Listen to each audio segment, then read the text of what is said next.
whistle, man. No, man, don't play that, man, please. What? I can't play it? No, don't. Trust me. Mind if I just do a little... You know I'm about to blow on that whistle, man. Go ahead and blow on that war whistle, man. Don't worry about me being recipes, man. You know I'm about to blow on that whistle, baby.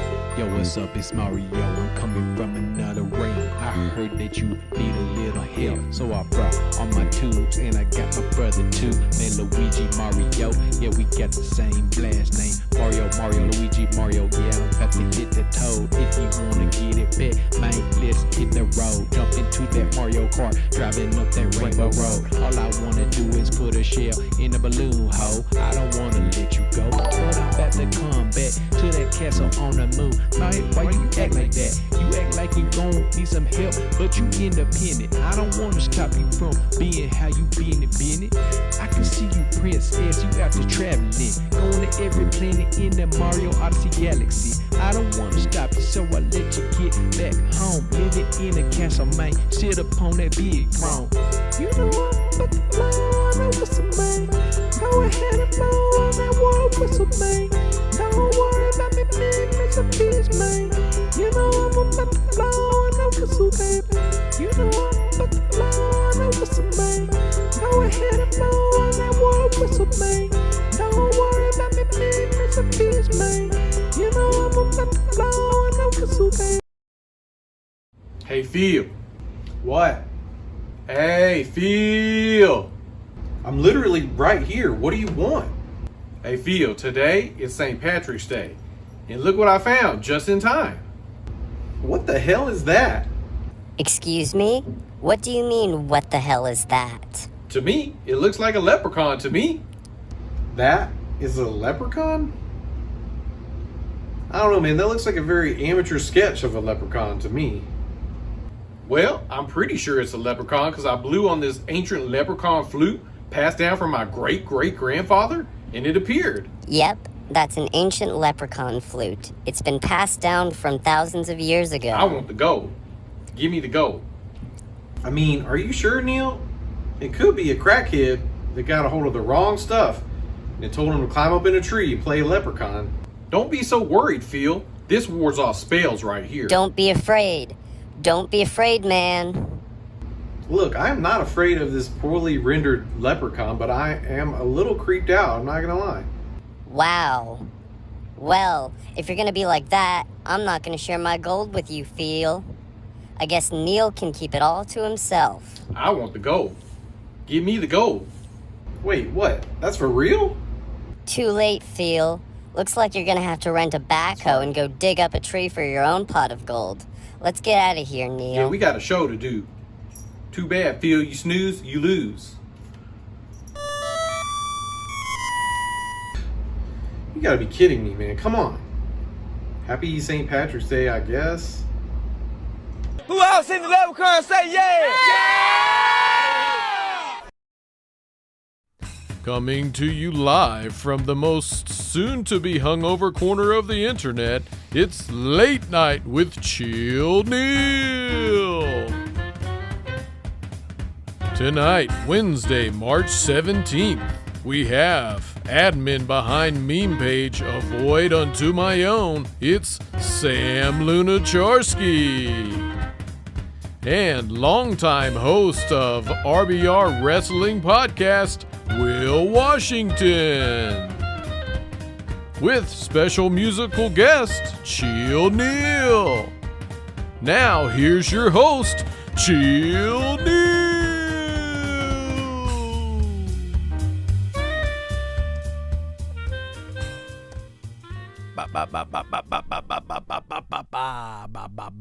Welcome back, everybody. It's another Late Night with Chill Neil. I'm so glad to have you here.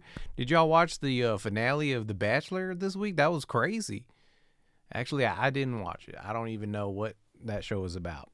Presumably, someone is not married, I think. But anyway, I'm so glad to be here with you all. It is St. Patrick's Day. I have my ancient leprechaun flute prepared for the holiday season. I probably will play some tunes on it for you guys later. What's up with this microphone? What's up? Can y'all hear me? Does everything sound good out there? So I got a great show I got a great show going for tonight. I really got a great show planned for you all this evening. I want to check in with the chat as always. Let's see what's going on in the chat. First comment I see is from John Comunez P. Perfect. Really, I mean, we're killing it already out the gates. Let's see. Trash Princess, what's up? WM is noticing that we brought the fucking wart flute in. What up, Barb Graves? I'm so glad you think this is better than Space Ghost. I'm not sure if I can co-sign that. I love Space Ghost too much. What's up? I see even Sam is in the chat. Earth Dragon Puke. Happy St. Patty's Day to you as well. You know, it's weird. I can't actually use green like in my outfit because as you can see, this right here is green. But you know, it looks as if nothing is there in my hand. So, you know, it is, you know, you all can pinch me digitally if that's what you want to do. So, yes, thank you all for being here. I did hear some folks shouting out to Phil, wondering where Phil is at. Phil is doing just fine. In fact, he's been working for me on the show. He's just taking a social media break, but he's been doing a whole lot of stuff behind the scenes. And in fact, you know, he had helped me get one of our past guests to come back for this show. He reached out to the homie Will Price at Brosen Labs, and Will is going to help us make a special St. Patty's Day cocktail. I think if y'all like to partake, especially on this particular holiday, as I like to call it, amateur hour, amateur night, if you will, you know, we've got something very good prepared. So let's go ahead and see what Will Price has got for us over at Brosen Labs. Will, hit it. Let's see what you got. Hi, how we doing? My name's Will, and Phil's invited me to once again to make a couple of drinks for you, and we're celebrating St. Patty's Day, so I've got a bottle of Jameson. We're going to have a little taste of the Jameson first. So, a long-standing favourite of mine. It's a very versatile mixing whiskey. The flavour profile skews quite heavily towards vanilla. It's somewhat floral. It's a blend of hot and column still whiskey. So column distillation is typically for used for gin, vodka, you know, lighter spirits. So and pot is basically a big kettle, you know, for things like cognac. So it's got quite a light flavour profile, you know, lots of vanilla and a bit of stone fruit. It's quite floral.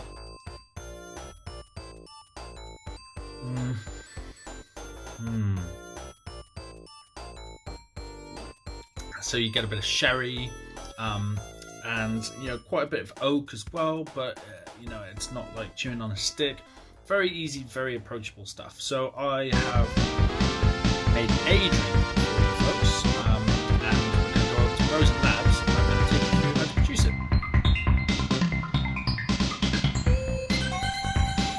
So just a quick run through of our ingredients again. We have our Jameson whiskey, some Fino sherry, and pineapple and nectarine syrup, and some plum bitters. The Fino sherry brings out the sherry notes of the whiskey, as we've mentioned, and will serve to dry out the cocktail. Plum bitters adds a lovely cinnamon note. The pineapple and nectarine syrup is a process whereby we take a pineapple, chop it up, some nectarines also, chop them up, and then the total weight we want to equal with sugar. Once we've taken all of those, we will put them all into a container and just let them sit. The sugar will draw all of the moisture out of the fruit, and you will end up with a syrup. I mean, you know, normally when I reach this stage, when I'm like serving someone at the bar, everything else is just kind of automated in my brain, so I'll just make some chit chat, you know, how's your night, what have you been up to, where have you been? So, I mean, I guess, like, talk amongst yourselves at home, you know?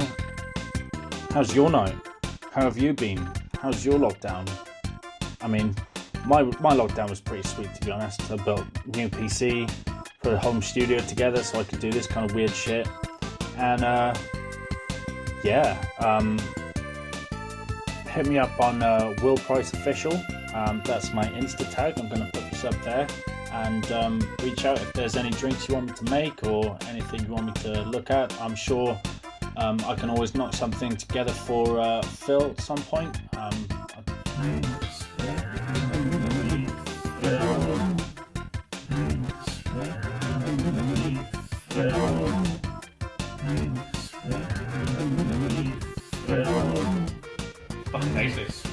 Okay.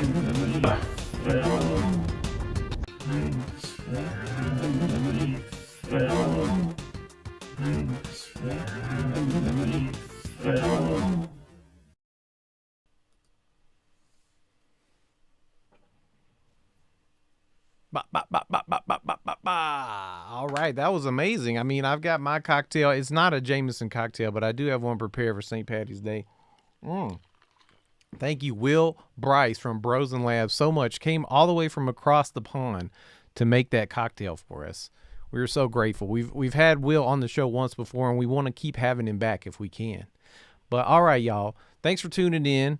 And I'm really excited to get this show going. We got 2 amazing guests lined up with some more amazing content. Make sure y'all stay all the way to the end of the show tonight because we have a remix of the Doritos Gang song at the very end of the show. I just want y'all to know that now so you don't dip out too soon. But let's go ahead and let's welcome our first guest to the show, everybody. I want to go ahead and say what's up to Sam, Luna Charsky. Sam, welcome to the show. How are you doing tonight? I'm doing fantastic. Thanks for having me. Oh, hell yeah. I'm so glad to have you. I guess I'm excited every week. I always say I'm so excited, but I guess really every week I am very excited. Well, I have a question for you. That's a pretty good thing. Groundbreaking research that I have to do at the top of the show. I just really want to know right off the bat, what is your favorite flavor of Hot Pockets? Ooh, that's a tough one. I am going to have to go with like a pretty basic answer. I like the pepperoni ones. Yes. Those are pretty sick. That is the correct answer. Thank you. I'm so glad that was the answer you gave me because I did not want to have to shame you for giving me a hamburger Hot Pocket answer. That's just not right. Oh. Well, okay. Can you imagine? I can't. Not only can I imagine, I've done it. I've tried it. I wouldn't recommend the hamburger one. But I want to know, when you eat a Hot Pocket, do you let it cool? You know, after you get it out of that weird Hot Pocket sleeve, do you actually let it get to the right temperature to eat, or do you take a bite and then do the whole thing just so you can, get it in your body as fast as possible? Yeah, I don't have the self-restraint to wait on it to cool, so I was just burn the roof of my mouth really bad. Yes. Okay. Well, I mean, I'm glad to know that we are aligned. I mean, that is basically the normal way of doing things when it comes to Hot Pockets. Thank you for letting me delve a little deeper into the lore of Hot Pockets with you. But let's get into some of the more pertinent manners that brought us together on this show, which is I got to know you through the world of memes. And in fact, let's go ahead and let's throw some of Sam's memes up on here. These are just going to rotate while we talk for a little bit. But I'm just curious. I know, like myself, compared to a lot of the people that have been on this show, me and you are relatively new to the meme game. I was just very curious. How did you get into the meme game and like the name, like Avoid Unto Myself? I'm curious more about like how did you choose this name for your page? Okay. So I guess I've kind of always been terminally online and aware of internet culture. And when there were like meme pages that started to get like really big on Facebook in like 2016, like, stuff that Addie Borman was doing with Gay Vape Shark. That really influenced me. So I made the page, I named it Avoid Unto My Own. I don't think there was any real logic behind that. I just liked how it sounded. Wow, really? And yeah. And I didn't do anything with it really until I joined Psychic Trash Void. And then I saw what everyone was doing there. And I was like, oh, this is kind of stuff that I want to do. So I just kind of started putting stuff on the page, and here we are. Wow. I mean, that's fascinating to me because honestly, here, I'm going to go ahead and let me get back on the screen with you. Here we go. I honestly thought that your page name may have something to do with the Psychic Trash Void. I mean, it just happened that way. It was just a happy accident. Yeah, it was totally coincidental. Amazing. All right. Well, shout out to the Psychic Trash Void. I don't know why my brain always wants to call it the Psychic. I always want to put the K on the end just because of the way they decided to spell. I can't stop. How do I stop, Sam? I don't know. You just got to drill it. Got to keep working on it. I'm getting better. I'm not gonna lie. I've been getting better. Well, okay. So, I've been seeing your memes for, I guess, like about a year now, if that's right. Has it been just a little over a year? I really enjoy your style. Like aesthetically, I relate to it a lot because I do similar, with the big message out in front with the fonts chosen, selectively throughout. But for me, I see a lot of different, threads running through your memes, like thematically. And I'm just wondering, like, for you, is there any big, push or message or purpose you're trying to follow as a guiding light as you're making memes?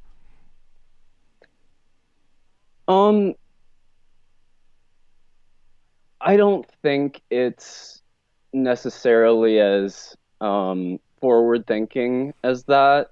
I don't think there's necessarily a theme. It's just whatever I think is funny. Do your memes come to you more in the day to day, or do you have bigger conceptual ideas, or maybe is it somewhere in between? It splits pretty evenly, I would say. Yeah.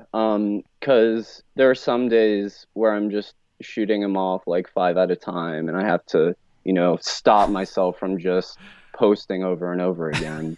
And then, there are times when, nothing's going on up here and I don't have anything. So that's fair. I mean, I really appreciate that for all the aesthetic value of, the style that you bring. I always, I was gathering all these memes this week before the show, and it's like, I feel like you never leave, I guess the economy of words, as they call it, is always seems to be present within what memes you present, because I feel like I read the message and it's always like hits, like it's always so, I don't know, it's composed in a way that I might stop scrolling because it looks a certain way, but then once I've gotten the message, it's just a sentence. It does always hit me. Like, how do you self-edit if you're telling me that sometimes you post like 5 a day and then sometimes not at all? How do you know the idea is there and you want to make a meme out of it versus, that was funny to me, but I'm not gonna meme it,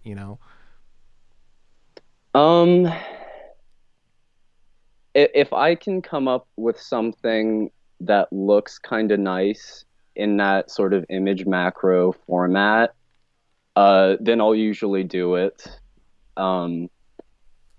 There have been a few times where I've done like multi-panel things, and I guess that takes more effort and it's less in your face. Well, that makes a lot of sense to me. I mean, I understand, I relate. In fact, I've been trying to find the flow for myself when it comes to making memes, and I'm in a dry spell right now. So I guess I was trying to peel for some inspiration from you. I guess I'll just have to be satisfied that I've got the show for tonight. Maybe one day, I'll give y'all some memes again. But, Sam is holding on to the goods. He has some magical nuggets he hasn't shared with me, but that's okay. That's what makes the memes beautiful. And that's also something that I was wondering about that I've seen, as far as like curation and stuff like that goes, is you seem to dig deep with your music selections. Like, I see a lot of music selections that you will share on Facebook just as you're listening, and it seems you find, for me at least, obscure, niche, different types of music that I haven't listened to. Where do you go to kind of find the new music that you're listening to these days? I use Rate Your Music a lot. Really? Damn. Wow. Yeah. Yeah, that has a pretty good chart system to find new stuff. Of course, Facebook groups for music are usually pretty good for that. Okay. Yeah, stuff like that. What if you could maybe give us just like one, maybe two something from the past week or two that you might say is something you've been listening to as like a recommendation or maybe a check it out, if you will. Okay. I've been listening to a lot of Fishmans. They're a psychedelic Japanese kind of dub band. Oh yeah.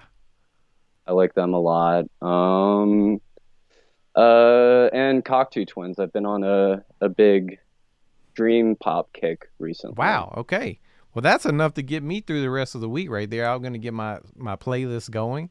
But I saw something that you were working on that is even, I was going to say my Spotify playlist, and I felt bad because I saw something that you were working on, which you got a whole stack of like actual cassette tapes, physical cassette tapes, and you were like cutting your own mixtapes. Is that right? Could you tell me more about this? So one of my friends had turned me on to the label Sublime Frequencies, and they do a lot of like compilations from places that don't necessarily get as much exposure here commercially. And there was this one compilation they did called the Cambodian Folk Cassette Compilation. It was basically just these Khmer pop songs from the 70s and 80s just decaying in some library. Damn. And they restored it and released it, and I was like, this sounds so good. And I've always kind of been into cassettes and making cassettes. So I was like, I want my own collection for that, so I just did that. Absolutely.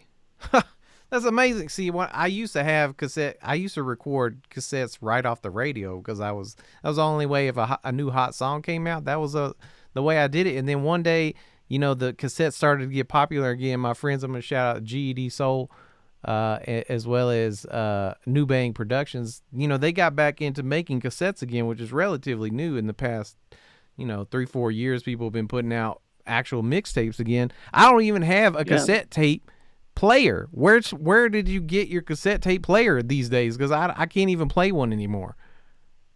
You can actually get them at Walmart. They still sell cassette tapes there. Are you for real? You can. Yeah. No, wow. I thought you would say maybe Goodwill or something like that, Circuit City, because that's they went out of business, I think. But okay, wow. Well, I might be having to visit. I got cassette tapes just sitting on deck waiting to be listened to. I don't have any equipment. I used to listen to them in my car because my car was the last refuge of cassette tapes. So, right, well, hell yeah. I'm glad to hear you're working on that. Are these these are just your own collection? These are not gonna be, you're not trying to sell them or share them or anything, are you? No, yeah, it's just my personal collection. I'm not sure how copyright would work on that. I realized they were all made under the Khmer Rouge, but I still don't want to chance it. Okay, all right. Well, if you might get some random messages from people just wanting a cassette tape, that might be something to consider. I don't know, maybe just get some Dogecoin or something like that, just to keep it under the table, just an idea. Right. Well, I did want to ask you, Diamond Hands, hold on to that Dogecoin if y'all still got it. I can never say that word either. Dogecoin. Hold on, y'all. It's still going to keep going up.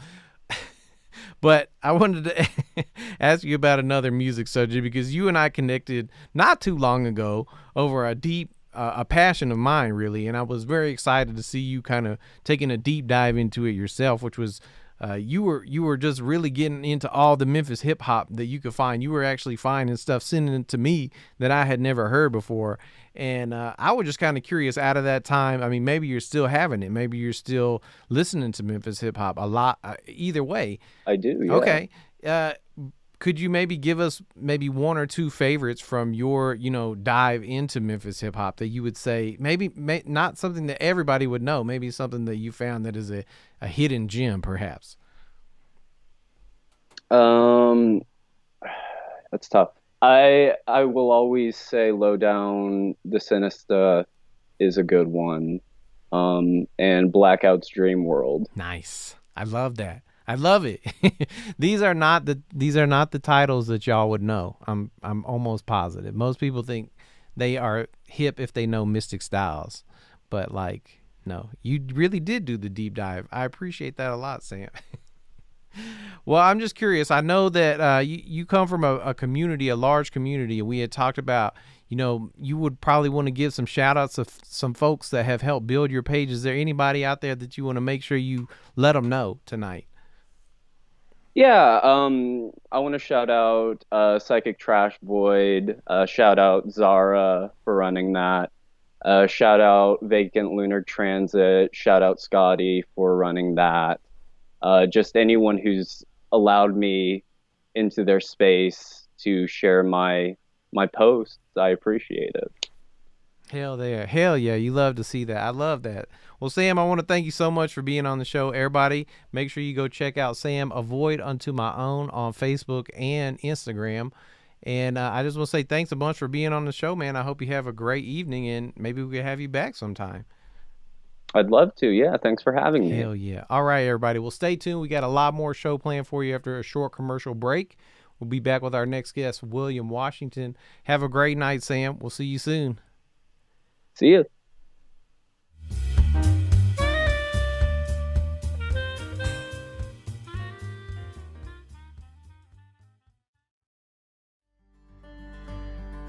It begins in our fields and ends on your breakfast table.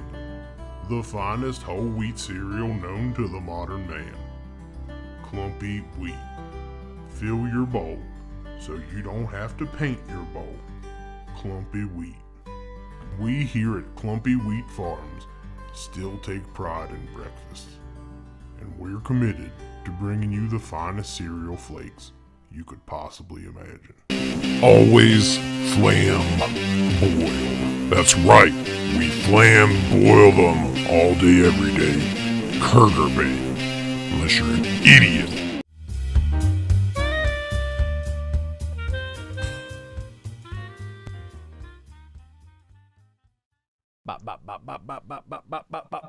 All right, everybody, welcome back. We are really excited to welcome our next guest of the show, William R. Washington. How are you doing tonight? Welcome to the show.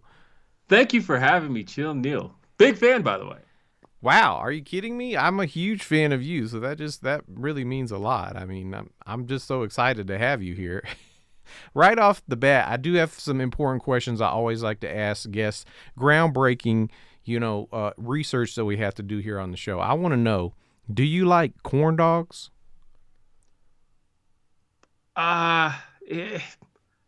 Yes, mainly because it's a really good, easy, quick snack. And, you can if you wrap 3 or 4 of them in just a paper towel. I don't like to, wouldn't go anywhere and order corn dogs. That's weird. But okay. I feel like if you just get that big box of them from Costco, and then you just late at night wrap 3 or 4 of them in a paper towel and then microwave them, then things hit the spot. Okay, so home corn dogs hit different. You're not going to the state fair to pick up a Pronto Pup. That's just not. That's not going to hit. That's interesting. Nah, turkey legs. That's fascinating. Well, turkey. Okay, yes, turkey legs, absolutely. But I like a real actual deep fried corn dog. I think that's what makes them so the crispiness is different than the microwave version of a corn dog. No, you need the gas station sogginess. Okay, all right, fair. Well, I had this prepared. This question was going to be, a either or choose your own adventure type question just in case you answered yes or no. But your answer was kind of in between. So I'm going to actually ask you both of the contingency plans here. When it comes to your corn dogs, what condiments do you prefer? Mustard. Okay. Yeah, that's the classic. I mean, that's the correct answer, but everyone is different. We've been exploring the condiments here on the show, but okay. Just alternatively though, in case you said no, which I didn't, we didn't get a strong read on the corn dogs. So alternatively, what type of hot dog delicacy would you partake in over a corn dog? If you had to have some kind of meat tube thing, what would you choose? It would have to be a Detroit style chili dog. Okay, yes, absolutely. You heard it here first, folks. Detroit. We were just talking about Detroit style pizza last week, and I still can't say Detroit accurately. But yes, what makes a chili dog specific to Detroit? What is the accoutrement that goes with it? I don't really know. I just I lived in Michigan for a little while, Okay. and I just happened to live closer to Detroit than Flint. And every time, because like for whatever reason in Michigan, chili dogs are like a part of the culture. And so like you go anywhere to order a chili dog, or you go to like a Coney Island and go to order a chili dog, and they'll ask you, do you want it Flint style or Detroit? And like the first time I looked at somebody and went Flint, they were like, ugh. And I was like, all right, Detroit. And so from then on, like every time I'm in Michigan, I order Detroit style. And I don't actually know the difference. I think it's chopped onions is the difference. Okay, that makes sense. You just know you don't want to be publicly shamed for ordering it Flint style, whatever that is. Yes. Well, this is amazing to me because we did have on last week's show Jeff Wolf, who also lives in Michigan currently, and I had to ask him about Detroit style pizza, which at this point I just have to ask you the follow-up question about pizza. You know, do you find Detroit style pizza to be the superior style, or what is the superior style pizza for you? I'm a New York pizza guy. Oh, yes. I don't believe in Chicago pizza because that's just pie. But I love New York pizza. And when I say New York pizza, I don't mean like the stuff you get in like a fancier New York pizza restaurant. I'm talking about like those hole in the wall, like as you're walking through Times Square and you just see like $1 a slice. That's honestly one of my favorite treats about going to New York. Oh, absolutely agree with you 1000%. New York pizza is the superior pizza. I'm going to just go ahead and make that claim. Y'all can come at me in the comments if you want to debate that, but we just established that here tonight. The pizza discourse has been coming. We haven't really gotten to it until the most recent show. So this is exciting. I really appreciate your opinion on that. And, you know, let's dig into some more serious topics here because I always like to come with the food commentary first, but like, this is kind of crazy to me. You're the first person on the show that, like, not only did I not meet you from, like, you know, memes and internet culture, but you're the first person on the show that I know from, like, real life for the first time on the show. We met in real life at some point, and then I got to learn about all of your exploits in internet culture separately by way of just becoming friends with you. And I just think it's fascinating because, like, Will, you have always been on the cutting edge of technology. You had a smart watch before anybody I knew. You've been podcasting longer than anybody that I have known. And I just wonder at this point, like, well, let me ask, how long has your podcast, RBR, the Wrestling Podcast, how long has it been going now? 16 years. We started June 18th, 2005. And we're now 800, and as of tonight, because we run on Wednesdays, we are 808 episodes in. 808, baby. That's amazing. I love that. 808 and I want to say I appreciate you for pulling double duty right now, being able to both be on your own show and my show at the same time. I mean, that's very impressive, and I want to just send props to your co-host for letting you just kind of do that right now. But yeah, they're probably talking NXT right now. Fair enough. So I just have to ask, you know, somebody that's been doing a regular show every Wednesday for 16 years, like, what is it like to do a podcast consistently for so long? I mean, that's amazing. And you know, the hard part is I'll be 34 this year, which means that I've been doing this my entire adult life. So I've almost reached the point where I don't know how to live without it. Like, it's just part of my being at this point. It's like when so we review pro wrestling, right? And I almost don't know what it's like anymore to watch wrestling without thinking about what I'm going to say about it. And like thinking, okay, I got to make sure that I've got this point to make. And like, I start making bullet points in my head as I'm watching it. I would like to see maybe one day, how I can watch wrestling without doing that, but I don't even know if that's possible anymore. It seems unlikely to me. I wouldn't know who you were if you weren't going to be critiquing, discussing, which I'm going to ask you some more about that soon, because I really have some questions about that particular aspect of what you do. But I just want to know, like, you know, you have a very unique perspective. I feel like podcasting is extremely popular now. It's like the new version of having a garage band is to have a podcast now. But you've been doing it, like, you know, since the dawn of, like, when people, you know, the word podcasting, you know, the meaning of it, you had to explain it, and people didn't know what it was. But now it's like ubiquitous. All the biggest radio NPR has a whole network of podcasts. What is it like for you to look back, from now to when you started, like, and see the change in the, I don't know, would you call it the podcasting industry at this point? I had a young colleague one time who we were talking about the origins of the show. And I had mentioned how, when people would get podcasts originally, they would sync their iPod to iTunes and then wake up in the morning and their podcast would be available. And they were like, whoa, the pod and podcast is for iPods? And I was like, yeah, that's what that means. But that's how long it's been, right? That like podcasts have officially outlived the original device that they were kind of designed for. So I think that's really funny that, when people talk about podcasting now, what podcasting now just means is a recording of people talking. Whereas like podcasting, when it originally launched, was more about the way content was distributed. Like technically you could, based on the original definition, you could podcast music, you could podcast, you could video podcast. You could still video podcast, but it was just the way that it was distributed. So I guess I just look at it differently because it's funny now looking back at it.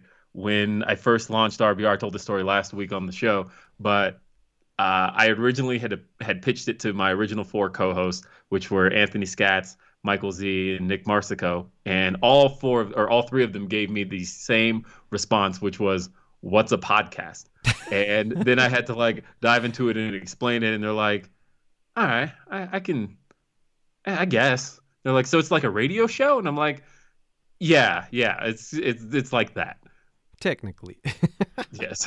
I mean, these days it's more true than ever. I mean, it is the new radio show. It is probably more popularly consumed instead of radio. I mean, I don't know. I just everybody I know has a podcast, and I'm actually going to shout out some writers from the show, Shu and Josh. Some writers in our writing room have started their own podcast called Everybody Has a Podcast. So I thought that was a perfect and funny place to plug that. But I mean, I do think it's amazing that as somebody that's been doing it so long, you don't seem to have any like bitterness. It seems like, you can look at the growth of it and it's been a very good thing for you. Whereas for me, when I see things that I do, like making songs about corn get popular, I start to get a little bit bitter because I'm like, I did that first. I was the one making songs about corn. What would you say to people that are just, thinking about getting into podcasts, from someone that has such a longevity in being able to do it consistently? What would you tell people getting started? What should they think about and what should they do to make it good? That's really hard advice for me to give now because I'm going to be honest, having been doing it since 2005, I wouldn't know what to do to start now. Like when I did a search, the first thing I did when we launched RBR was I searched podcast.net because iTunes didn't even have podcasts at the time. And I just said, I'm still saying iTunes because it's like still in the habit. But back then they didn't have podcasts. So you had to go to podcast.net to find your podcast. And I did a search for wrestling. And I remember there were 2 other wrestling podcasts at the time. And it was a show called Revenge of the Wrestling Fans, which doesn't exist anymore, and Smart Wrestling Fan, which I think does still exist. But they put all of their classic content behind a paywall. So RBR officially has the largest amount of available wrestling content of any wrestling podcast on the internet. So remember that. But my thing is, it was easy for us because the space wasn't so occupied. Whereas now, if you do a search for wrestling, first off, every wrestler has a podcast now. Where if you want to hear like Ric Flair's stories, he's got all the life stories to tell. JR has a podcast. And Stone Cold Steve Austin had a podcast. Kurt Angle just launched a podcast. Chris Jericho has Talk is Jericho. So pretty much like all the top podcasts are all by professional wrestlers. And then you start getting into, Sam Roberts does a wrestling podcast, and Chris Van Vliet, and there's Renee Paquette. There's so many people that have taken up the space that at this point, I'm just fortunate that the only reason we're recognizable in the space was because of when we chose to do it. I don't know if jumping into it today, anybody would care to say that. They'd just be like, oh, this is just some guy who watches wrestling. Why would I care to hear what he has to say about it? Whereas, luckily we got into it when I have the benefit of having gone to school for audio mastering and production. So one of the things I was good at from the beginning is making sure that it's a quality, professional sounding podcast, and that was really hard to find in the space in the beginning. So I guess that's the advice I can give is use the tools that are out there, because there's really no reason to have just like a podcast that has a whole bunch of background noise and sounds like you're in another room or sounds like you're in a tin can. Like right at that point, that's the easiest way to get dismissed, because there's so many tools out there to make it easy to record that that's what I'm going to say. Also, going live is the jam, man. I've been doing live podcasts since our 6th episode. So that was another thing that wasn't around at the time that I really had to figure out the tools of how to do. You remember, I was like all about like Shoutcast and all that I did. And now there's like way easier tools to do. So we just use Mixler now. But back then, I had to make sure that we were doing this live because I loved having the interaction piece of it. I loved watching the chat. And the way we were doing it at the time, again, there's tools for this now. There's plenty of it. But at the time, we were doing Shoutcast and IRC. So you had to like launch the IRC client on the side, and then we could see the chat. We were reading the names in the chat. And I love taking calls and having people Skype in. It's my favorite thing. I love just having that live interaction with people. And then the other thing, my biggest piece of advice, I guess, is if you're trying to enter, I would say, the space from a fan perspective, which is what I am. At the end of the day, I've barely ever been in a professional wrestling ring. I have been, but not enough to consider myself a wrestler. I didn't know that. Oh yeah, I took one bump and I was like, that was the worst experience ever. How? You guys do this on the regular? Where's the softer one you use on TV? And they're like, there isn't one. And I'm like, okay. But so, and in that sense, I consider myself a fan. And so I think unless you're entering the geek sphere from any place but being a fan, it's best not to put yourself above your potential listeners. Like, present yourself as one of them, because sometimes the people who find your content are just people who are looking to hear other people like them and just want to hear some other opinions that are like theirs, or maybe not like theirs, but they just want to hear people who are in the same space they are. And so I feel like when I hear people launch a new podcast and they kind of like attach like, I am the awesome Joe. And I'm like, we'll see how far that goes. But I mean, that's a testament to RBR Wrestling Podcast. Is, I mean, don't you have had in the change of the guard of many different hosts? Have you had fans basically come in to be hosts eventually, or maybe Yeah, I think everyone I'm currently hosting with started as a fan. Okay, see, that's amazing to me. That's beautiful. I mean, I guess Paul Griffin was technically always around, but he was 16 when we first started RBR, so I wasn't willing to let him. So he was just a listener for a while, and he always did our graphics. All of our graphic stuff was done by Paul Griffin from day one. Shout out to Paul, great graphic designer. I know all Paul's work is great. Paul Griffin is an excellent graphic guy. Now he's in. Now he does social media advertising for a living, and he's actually great at that as well. But he's pretty much the only one I would guess say he was a listener for those first 2 years, but once he turned 18, we did bring him on the show, and he's been there since. But yeah, Maxwell Baumbach, he was originally he knocked my socks off. I'm gonna be honest. I don't think I've ever told this story, but Maxwell was he won this contest we used to do every year called it was based off of WWE's Money in the Bank, but it was a trivia contest, and if you won the trivia contest, you got to host RBR anytime you wanted in the next 365 days. You could basically cash in your money in the bank. I remember this. Yeah. And so Maxwell won the Money in the Bank, and he guest hosted maybe I think it was just maybe 2 weeks later. And I remember after he left, I said to the guys, I was like, I want him around more. That dude is funny. He's good. I like him. And then when a spot freed up on the show, my immediate thought was Maxwell. I want Maxwell on the show. He's our guy. Let's get him. And he's been around since. And then Eric, he's another one who had been listening since, because we do another thing we do this bit every May called Cinco De Hosto. It is it's still one of the most offensive names, and the theme song is even more offensive. But the friend who sang it for me did a really good job, and so I can't ever let it go.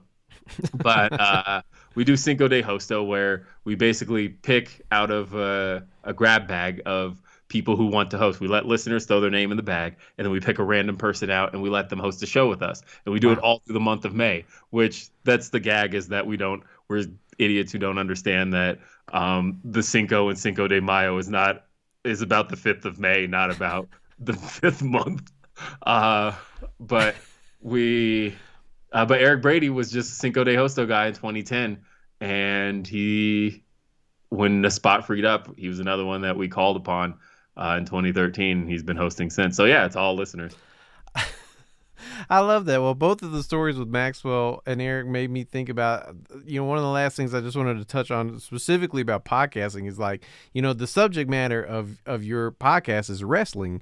It's not like it's a comedy podcast, but I do feel like, bits and comedy are pretty intrinsic to what you do. I mean, how much of the show, is it just organic, riffing with each other, and how much of it is by design that you want it to be funny? I mean, I will tell you, if you listen to the early RBRs, it was I was really trying to do we cover pro wrestling type show, and it maybe took 4 or 5 episodes before we started to loosen up, and it just became really gag heavy.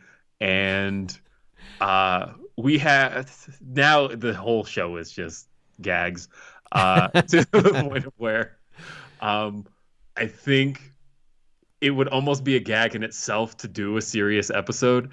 And I might want to try that one day, where we just try to take everything completely seriously and don't do any jokes, and see how that's received by the RBR neighborhood. But I think you don't need to do that, actually. I think we already know how that's going to go. I'm not going to lie.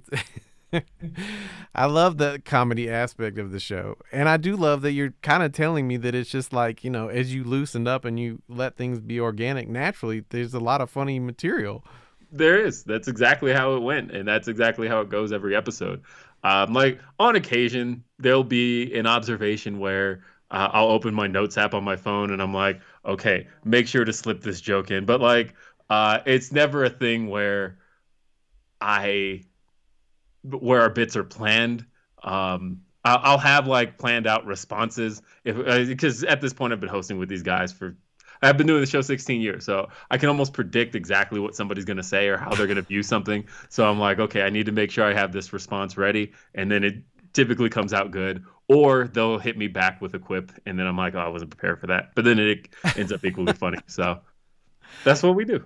That's amazing. I love it. I want to make sure. I mean, I kind of I always assume the audience kind of knows why you're on the show, but just in case they don't know, you got to go check out RBR Wrestling Podcast, which is why it's just one of the reasons why I asked Will to be on the show tonight. And there's so many reasons, because I think you're a wonderful and hilarious person and a friend. But speaking of bits on your show, I was just kind of wondering if you might try out a bit with me tonight. I'm not really well versed in the world of wrestling as you are. And I thought maybe if you could share some pictures with me of wrestlers, maybe I could try to guess their names. Yeah, absolutely. And you could let me know how I did, and you can correct me if I was way off base. But I don't know. I thought it might be worth a try. All right, let's do it, Neil. Let's load yes. up some wrestlers here. Will has pre-composed some pictures of wrestlers here. I want to take a look at these pictures and see if I can figure out who these wrestlers are, what their stage name is. Okay, so this man is wearing a red hood. He's got the dark eye makeup on. I'm pretty sure this is WandaVision, right? I think that is the Scarlet Warlock, right? I mean, that's got to be. His name is Warhorse, actually. I wasn't that far off. Yeah, I was going to say you weren't that far off. He's a very popular independent wrestler, made an appearance on AEW Dynamite last year in Cody's TNT Challenge. And yeah, that's Warhorse. Okay, well, hey, I'm surprised that I was that close. I just figured maybe this was a play off the Disney Plus show. But, I mean, hey, Warhorse, you're looking good, man. All right, let's see who's up next here. Okay, who is this right here? He's got his fists wrapped, and he's hitting himself in the face. I'm going to call this man the Jawbreaker because I'm thinking that's his signature move. Is he just going to... He's going to do it to himself first to warn you, and then he's going to do it to you immediately after. Is that anywhere near correct? No, this man is Powerhouse Hobbs. Wow. Okay. Powerhouse Hobbs. I believe it. He does look like he could be the mitochondria of the wrestling industry, perhaps. Yeah, I wanted to go with wrestlers who didn't have just like conventional or basically using their real names or like just, it's like I wasn't going to bring you like Seth Rollins, like who cares? I was going to bring you the guys with the names that can take you back to wrestling in your childhood. Nice. Okay. Well, let's see. We got a couple more here. Let's see who's up next. Okay. This man has a leather jacket, a championship belt. He's got the, let me get a little bit closer. I think he has some kind of like bleach tips or bleach hair. I'm going to say this is, Ralph Cougar Mellencamp. He's based off of John Cougar Mellencamp's career, but for wrestling. That would be Edge.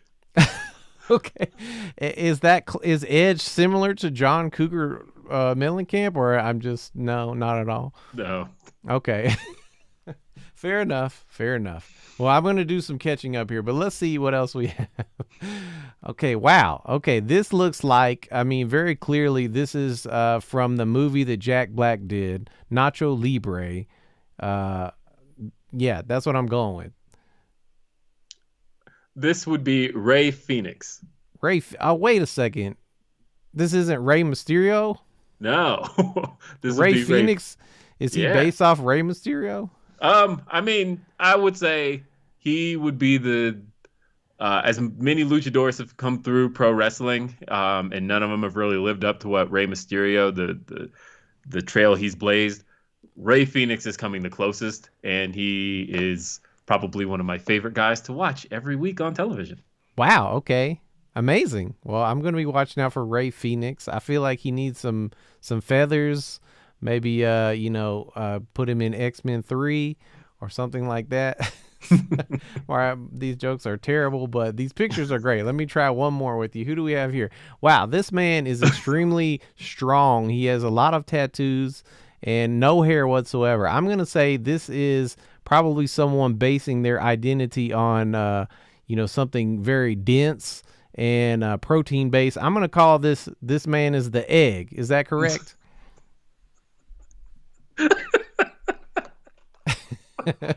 This would be The Rock. Oh, wow. I've heard of him. I always knew him as Dwayne because I think that's one of the best names I've ever heard. Okay, The Rock. That makes a lot of sense. He's very popular. Wow. Well, thank you for taking some time to share some wrestlers for me that I've never seen before. These people seem like they work very hard, and they also seem like people that you like very much. So I'm going to be looking out for them next time I catch some wrestling. Before we go, Will, I was just wondering, to keep it a little bit more based in your world of expertise, what, as people like my friend Phil, who was on Wrestling with Will with you recently, he was reintroduced into wrestling by watching an episode of AEW Wrestling. For people that have been out of the loop, where would you say for them to maybe jump back into wrestling again? Well, I am a really big fan of AEW. They're the newest promotion. They have only been around since 2019. They have a show that comes on Wednesdays on TNT at 8 p.m. Eastern, and that's my favorite wrestling show. It's a very geeky wrestling show in that I think the action in it's really good, but I love the way that storylines kind of reward you for paying attention.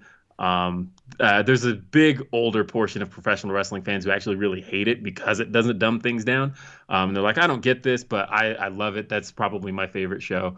Wow. But I also do recommend if you want kind of more of the basics, Friday Night Smackdown is also pretty good, and that comes on Fox depends on where you live because time zones. In Colorado, it comes on at 7 p.m., but I know every place else it airs at 8 p.m. Eastern. So those are the two. But yeah, I'm a big fan of AEW, and I like what they do.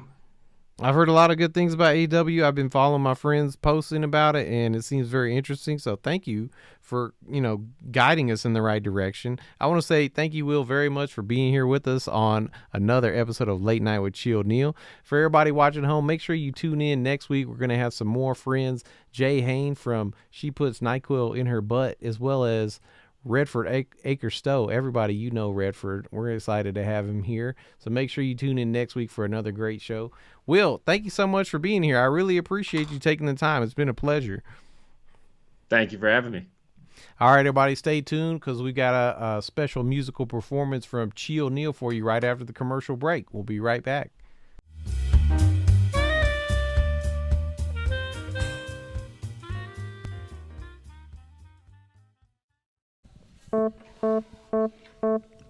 At the Zongas Institute, we are proud to partner with modern technology to bring you the finest in facial hair removal products. Call now for your free facial hair evaluation using state-of-the-art equipment. Gazongas is proud to... 時計が遅い、苦しみが生まれます。光は隣人です。純粋な心。動脈を越えて静脈の下。私の心を。ダイエットスプロンク。よく過ごした時間。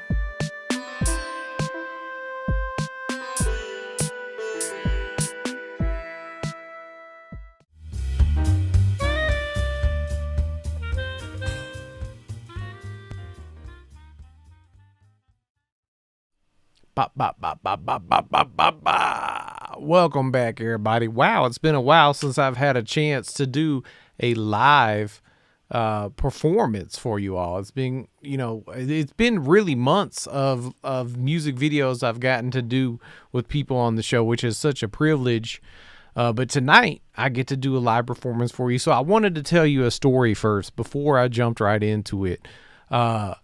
There was one time I went down to Fort Lauderdale, Florida, and I was not of age to drink yet, and I was very concerned about spending my time in the bars with my friends. So we kind of went all around looking for different bars, and, it was spring break, and we ended up in a, like an Irish pub, right? And it was so authentic that I didn't question this woman, but she spoke to us all night in an Irish accent, and, she didn't care. She never asked us for IDs or anything like that.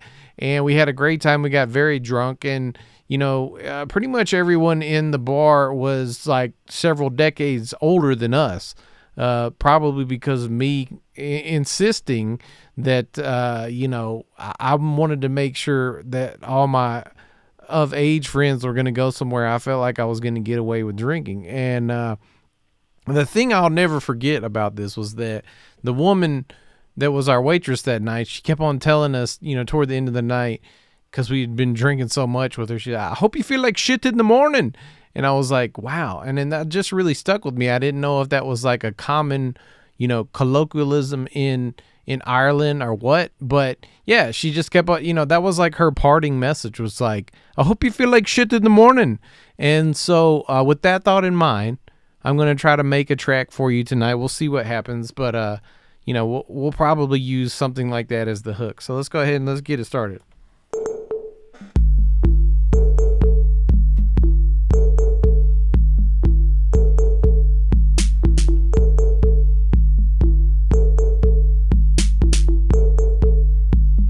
It's going to take a minute.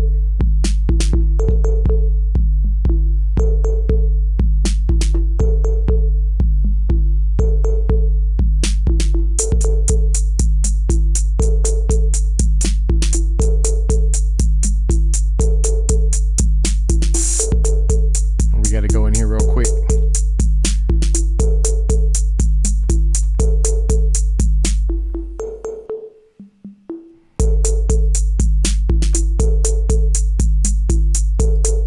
We gotta fix this bass drum. There we go. All right, now we're talking.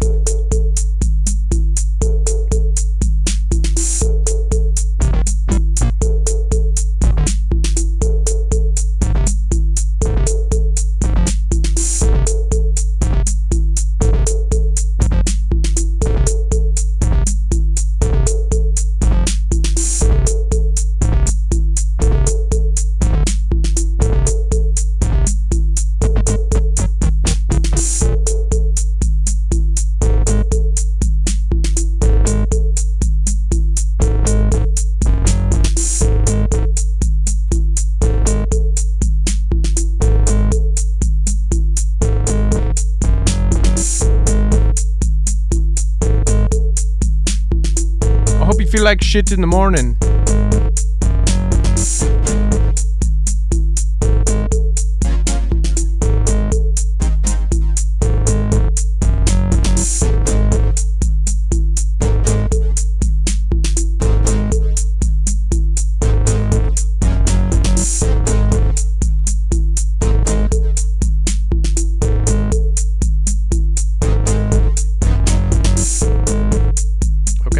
Okay.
shit in the morning. Hope you feel like shit in the morning.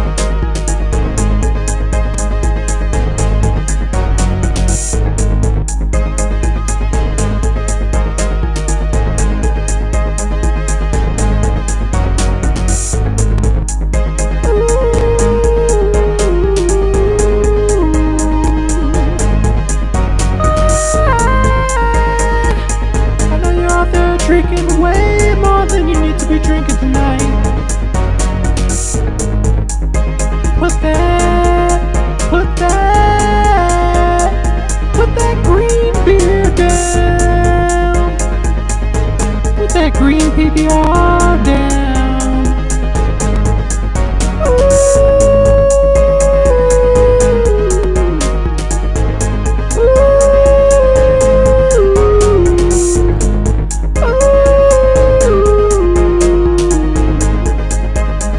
Hope you feel like shit in the morning.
Alright everybody, we are almost done with our live performance for the night.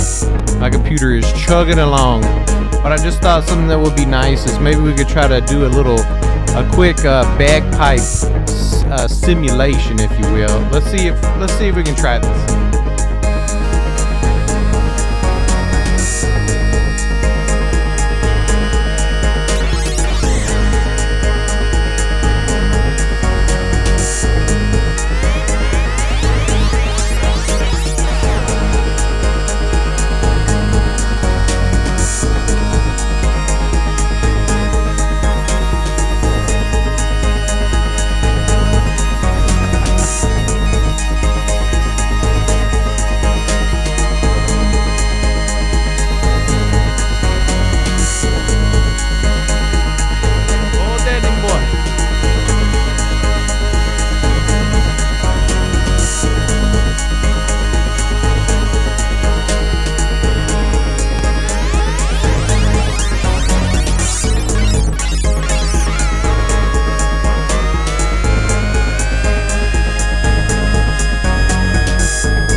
Got my H and Leprechaun flute. I want to say thank you all for tuning in. It's just been such a pleasure to spend an hour of my week with you all.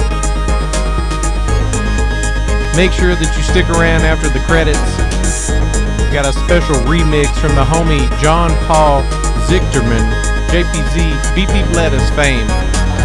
The Dorito song. Stay tuned.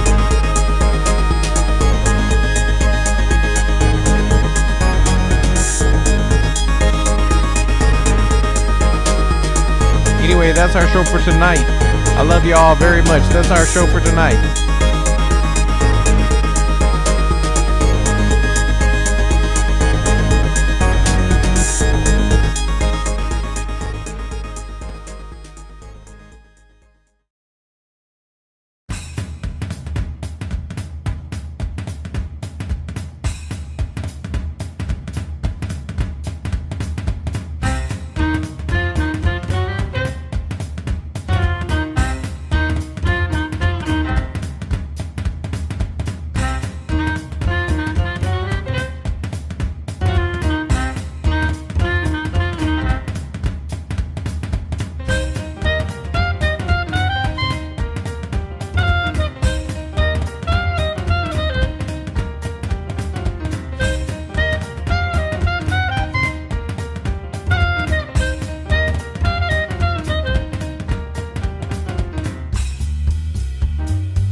you found me back for that 7-Eleven, cause you tried to roll up on me acting like somebody else. I like you was my homie from back in the day. Then we up like Frito bag and then we went to play all the video games sitting on that mountain. All I wanna do is touch you in, homie, but I can't because coronavirus.